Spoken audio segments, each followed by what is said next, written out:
Kemudian untuk metode ekuivalensi dengan bunga majemuk, di sini akan ada beberapa bahasan.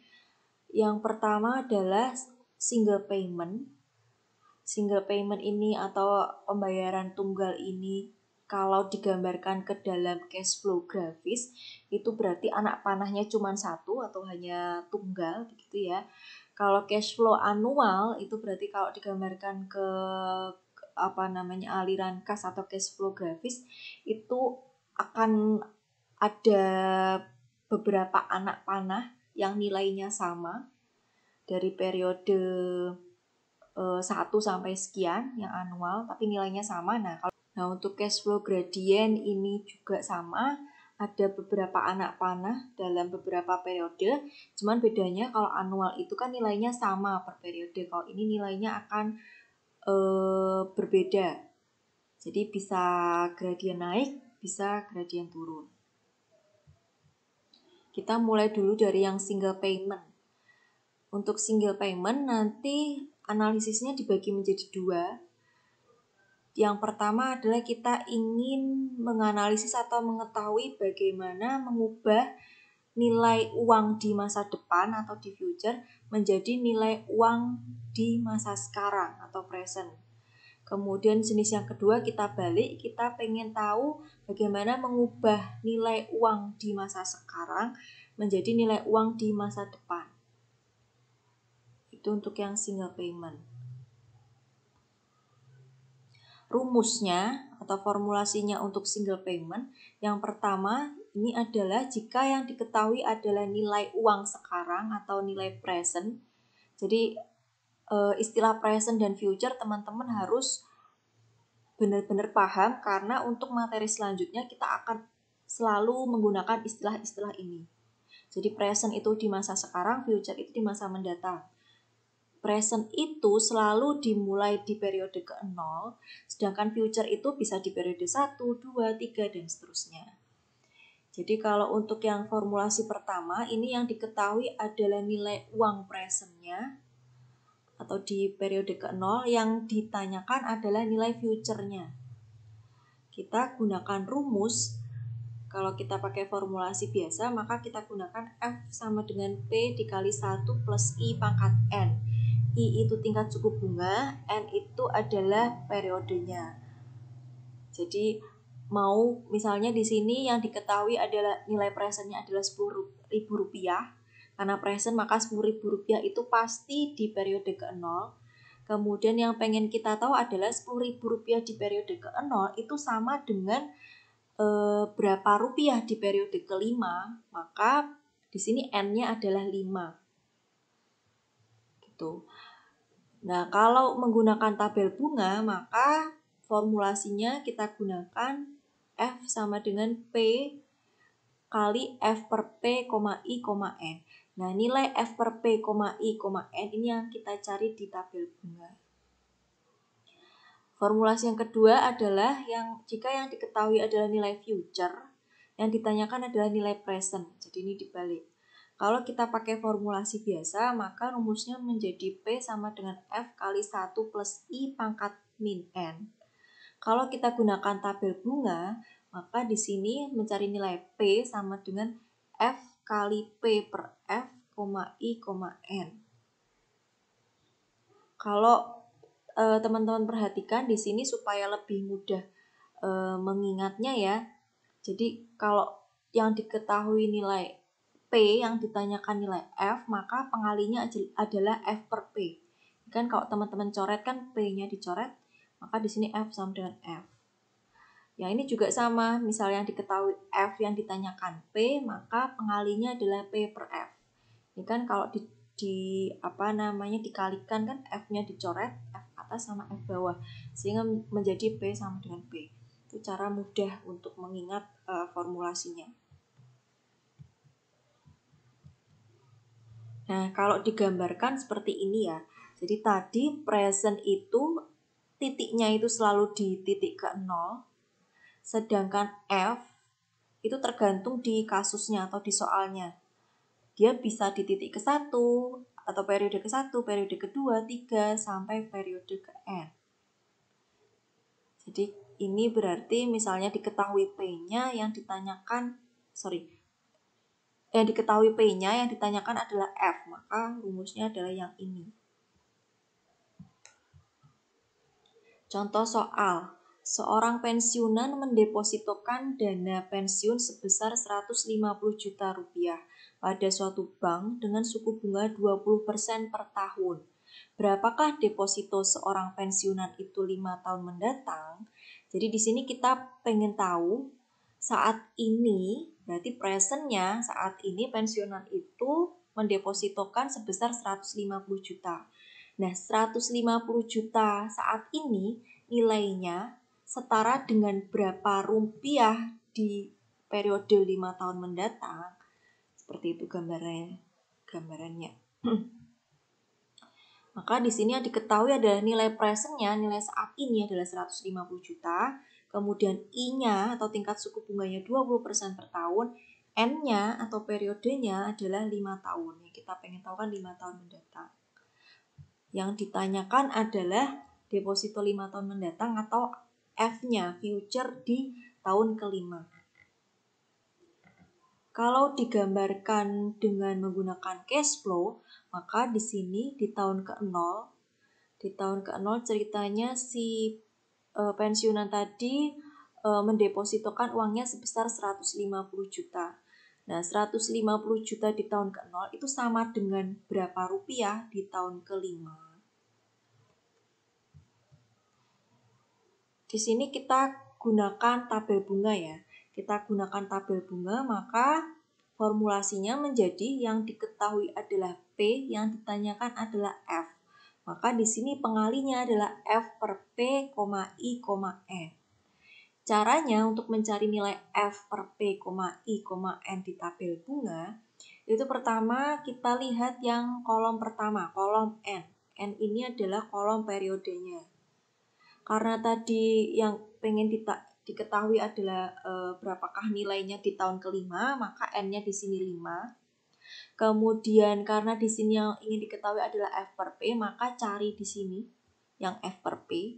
F per P di sini adalah kolom yang ini ya, kolom kedua F per P. Kemudian kita tarik garis ke bawah sama ke samping kiri. 5 sama F per P, maka di sini nilai F per P, I, N-nya adalah 2,488. Sehingga faktor pengalinya 2,488. Sehingga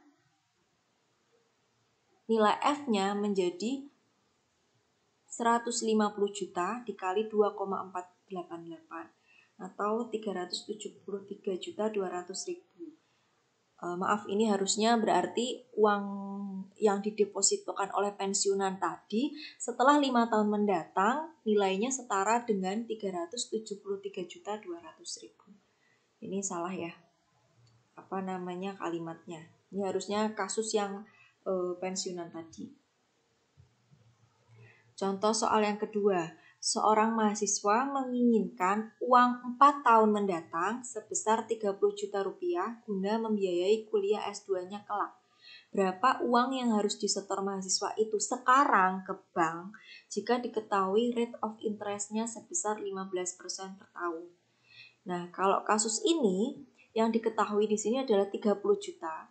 30 juta itu adalah nilai uang di 4 tahun yang mendatang.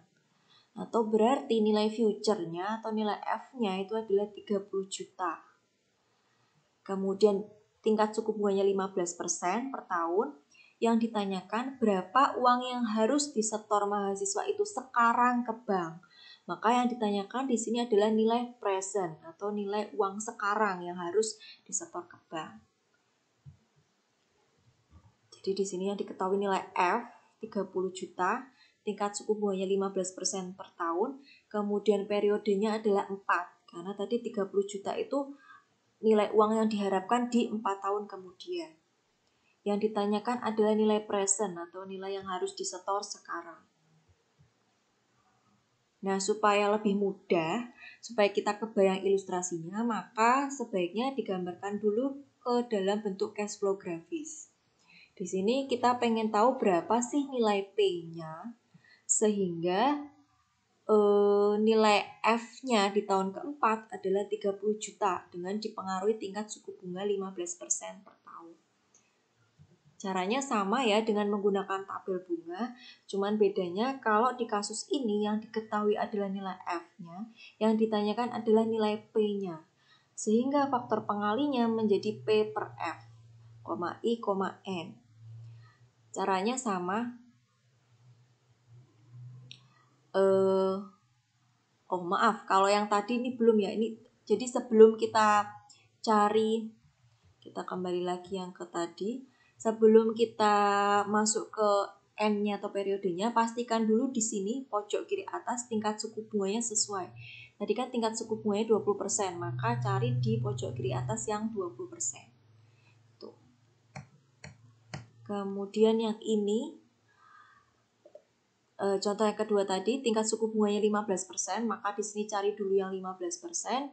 Kemudian N-nya tadi adalah 4, cari 4. Kemudian faktor pengalinya adalah P per F, ini P per F. Sehingga di sini faktor pengalinya menjadi 0,5718. Sehingga uang yang harus disetor mahasiswa tersebut sekarang sebesar 30 juta dikali 0,5718 sama dengan 17.154.000. Contoh lagi, seseorang menabungkan uangnya ke bank sebesar 2.500.000. Jika suku bunga bank per tahun 5,75%, berapa tabungan orang tersebut 10 tahun mendatang? Di sini diketahui 2.500.000 itu berarti adalah nilai sekarang atau nilai present. Uang yang ditabungkan sekarang adalah 2.500.000 atau P-nya 2.500.000. Tingkat suku bunganya 5,75%. Kemudian berapa tabungan orang tersebut 10 tahun mendatang? Maka yang ditanya adalah nilai F atau future dengan N-nya adalah 10. Ini ya. Nah, kalau digambarkan cash flow grafis seperti ini, kita pengen tahu nilai uang 2.500.000 sekarang itu setara dengan berapa rupiah di tahun ke-10 jika tingkat suku bunganya 5,75% per tahun.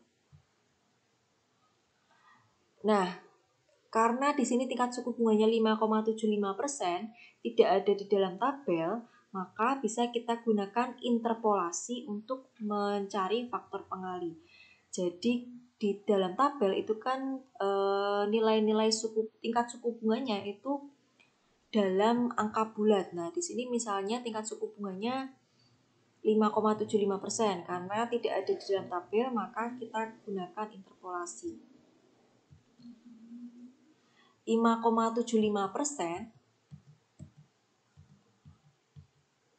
itu kan dia di antara 5% dan 6%. Maka kita gunakan data tabel bunga untuk tingkat suku bunga 5% dan 6%. Nah, kalau tingkat suku bunganya 6%, kemudian tadi N-nya 10, faktor pengalinya adalah F per P, maka di sini faktor pengalinya menjadi 1,7908. Kemudian kalau tingkat suku bunganya 5%, N 10, kemudian F per P, di sini faktor pengalinya menjadi 1,6289. Nah, kita pengen tahu kalau tingkat suku bunganya 5,75%, berarti di antara ini ya, di antara 5 dan 6%, faktor pengalinya menjadi berapa? Nah, kita gunakan interpolasi. Nah, ini adalah prinsip interpolasi. Jadi 6%, ini 6% tadi ya, tingkat suku bunga 6%, kita kurangi dengan tingkat suku bunga yang mau kita gunakan tadi 5,75%, dibagi dengan 5%, tingkat suku bunga yang paling bawah tadi, yang ini kan paling atas nih, 6, 5 yang paling bawah, 5% dikurangi dengan 5,75 tingkat suku bunga yang kita inginkan, sama dengan 6% tadi, tingkat suku bunga 6% tadi, faktor pengalinya adalah 1,7908. Dikurangi dengan faktor pengali di 5,75%, ini kan yang kita cari, kita tulis dengan X. Dibagi dengan tingkat suku bunga 5%, tadi faktor pengalinya adalah 1,6289. Dikurangi dengan faktor pengalinya dari tingkat suku bunga 5,75%, ini tadi yang kita cari, kita tuliskan lagi X. Kemudian dengan perkalian silang, akhirnya ketemu nilai X-nya adalah 1,750325. Atau berarti nilai faktor pengali untuk tingkat suku bunga 5,75% adalah 1,75. Kalau mau ngecek benar atau enggak, ini kan bisa kita lihat. 5,75% itu kan letaknya di antara 5% dan 6%. Sehingga faktor pengalinya 5,75% itu juga pasti di antara faktor pengalinya 5% dan 6%. Atau di antara 1,62 dan 1,79. Ini 1,75, berarti sudah betul. Ini kan sebenarnya interpolasi itu prinsip perbandingan seperti yang sudah pernah dijelaskan atau kalian dapatkan ketika SMA. Sehingga kita dapatkan nilai F-nya adalah 2.500.000 yang tadi ya, dikalikan dengan faktor pengalinya adalah 1,75 sama dengan 4.375.000.